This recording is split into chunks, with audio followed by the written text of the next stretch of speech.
Hello, welcome one and all. Today we're going to be making some kick drums using nothing but Serum 2. It's a nice, easy one this, so we can get cracking right away. We're going to drop an LFO, or you can use an envelope if you want. Just something to shape the pitch. I'm going to drag that all the way up, and we're going to make our volume envelope.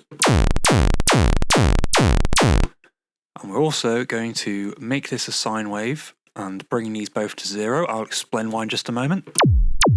So we've brought these to 0 so that the sample starts here every single time. It's not randomly starting in different places. So now I'm just going to go ahead and mess around with the pitch envelope. I've got my volume envelope set as I want it. So as you can hear, it's got a little bit of body, but it's not too... if we drag this out a bit, it's got quite a lot of sub to it. But there's no right way of doing it, so then I'm just going to mess around with this, get something I like. You can hear if you drag this out a bit. So now we're going to add some more transient, mess around with some different stuff regarding that. So I'm going to maybe use some white noise.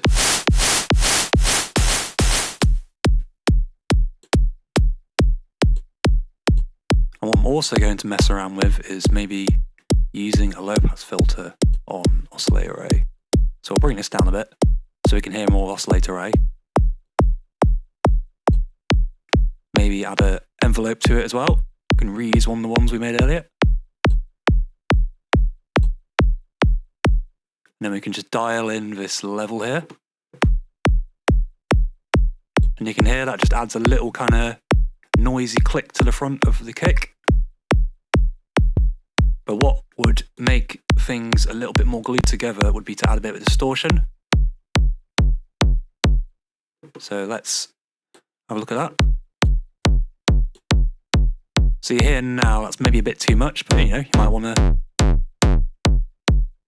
mess around with some hard style shit. I'm going to make this a bit shorter, and then you can hear, because I made that shorter, it gives it a little bit more room, so it hasn't got that sub blowing out with distortion as much. So you can hear it starts to blow out a bit there, so maybe make it a bit shorter.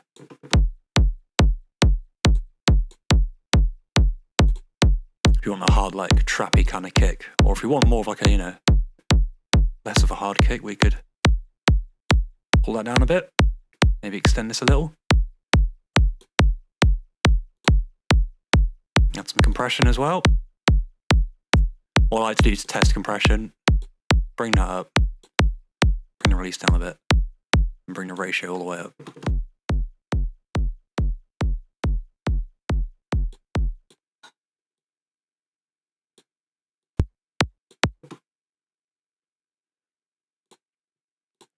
Going to add a compressor as well,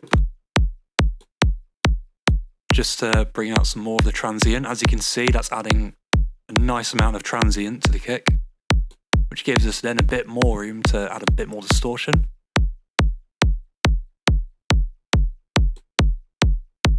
What I might do as well is drag an EQ all the way back here, and then we'll find some problem frequencies.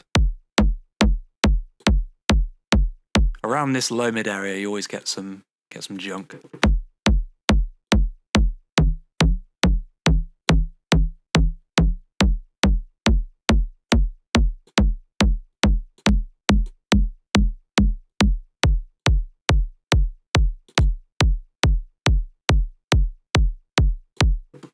And when you cut frequencies, you generally want to be doing it nice and thin so it sounds transparent. And if this is just a general rule of thumb, you want to raise frequencies, then you want it to be a bit wider.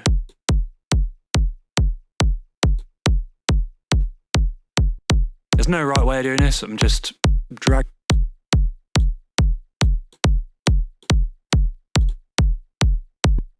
Could add another compressor if you want to have a little bit more transient as well.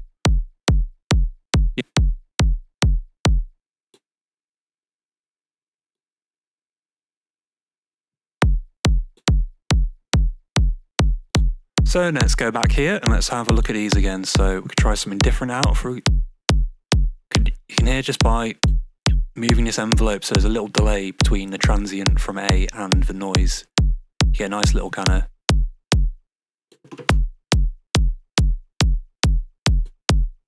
you could even send this to filter 2 if you want, and then set this to a high pass, something like that.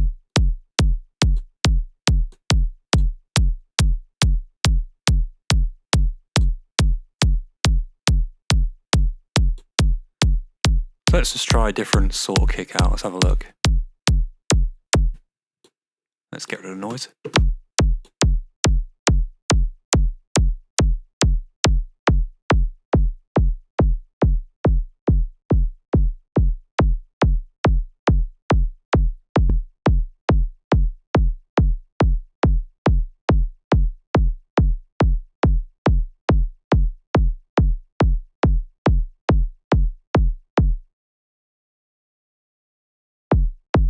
Even if we wanted, add a little gap at the start of the envelope for A, and this is why I've used, well, you can use LFO or envelope, but this is why I've used an envelope instead of using envelope 1 to do this.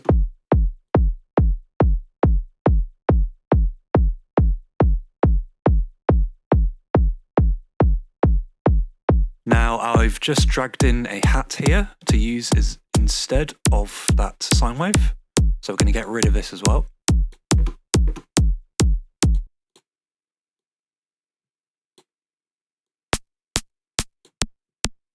Just having that really short hat at the start can sometimes really be beneficial. Could even make the sample really, actually we'll just do that, do it in the envelope. Try a different octave. And we could, oh, got that FM going.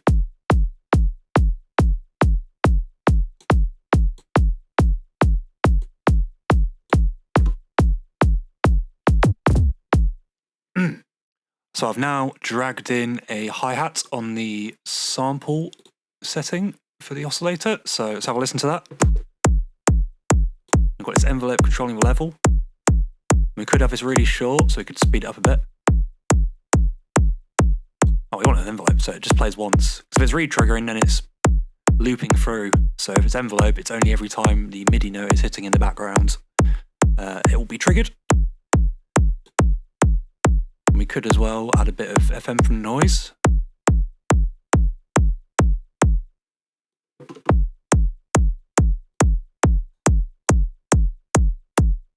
You can hear having a hi-hat FM'd to the noise is pretty cool. Just give you some interesting different characteristics. We could try some different noise out. Could even have a noise as well. Or what we could do is and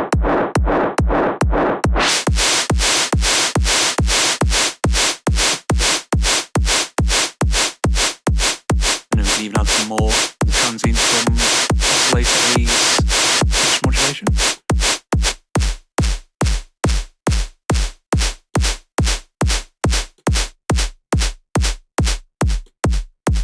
I think having this part balanced is really important, so as you can hear. You bring it up too much and you've got a very different sound altogether. Could add that zap in.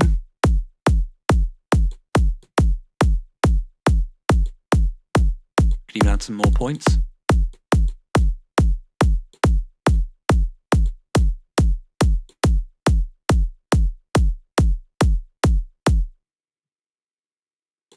90% of this is just messing around and seeing what happens, to be completely honest. And then, yeah, we can go back in here if we want to have a mess around, maybe try out a different distortion. We could try an overdrive.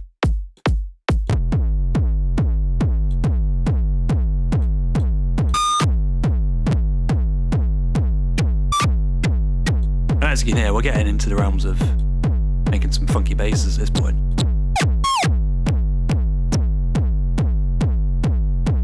But yeah, I love overdrive, and having it stacked like this gives you some interesting stuff.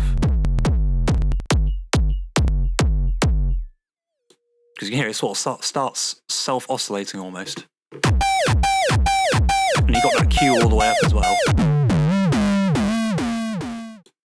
Thank you ever so much for watching. I'm pretty new here, so give me a like and subscribe if you enjoy what I do. I'll have plenty more Serum focused videos for you. I might step into doing some Ableton stuff as well, because I've got plenty to show in regards to that.